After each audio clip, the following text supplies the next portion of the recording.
Good morning, everyone. Welcome back to BT. Jill's around town today. Jill is all about the buns today, and it's so nice to have you with us here, Jill. What are we cooking up now? Well, these are the hot cross buns that I crossed a little bit earlier, you guys. Looks good. And you might have looked at the tray and thought, wow, those are some small buns. Yes, that's exactly Jill what we has. thought. Jill has the smallest buns I've ever seen. There's a reason for this, you guys. I forgot a key ingredient in the dough. Can you guess what that ingredient may be? Would there some yeast missing in there? Baking powder? Baking powder, good guess, Aisling. I've done that once. I made some muffin pucks earlier, and the baking powder does that. But Dave, you're correct.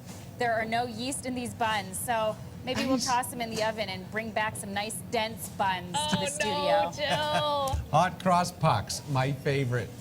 Your favorite Easter treat. But actually learning a little bit about the background behind hot cross buns. And this tray is really heavy, so I'm going to pass it off to Warwick. Thank you. Thank you. Woo!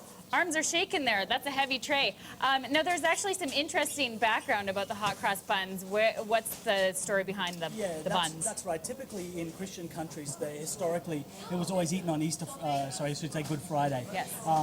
They also believe that it has some sort of curing possibilities, potential. But I tell you, it cures my sugar fix. That's what it cures for me on Good Friday. And interestingly, you were talking about, there's a couple of Australians who work here at COBS. Yes.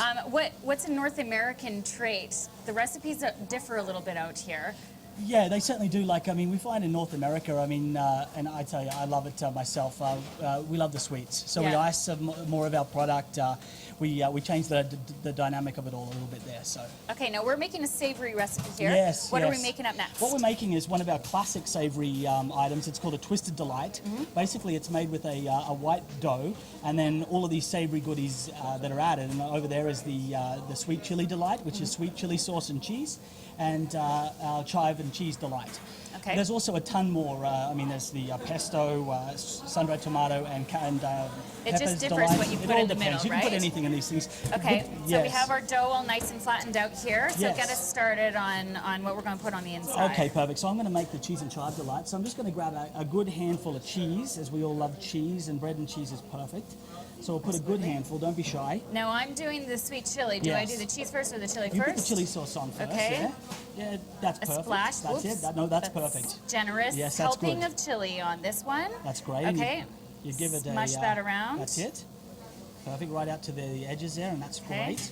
Now, do you use the same dough for most of these types of recipes? Yeah. Would this be the same for a sweet Yeah, recipe? like the doughs vary slightly. I mean, in the sweet doughs, of course, we have sugar, and some of the key components increase or decrease. But by and large, it's the same unbleached white flour that we use, and in all of our doughs, of course, and of course.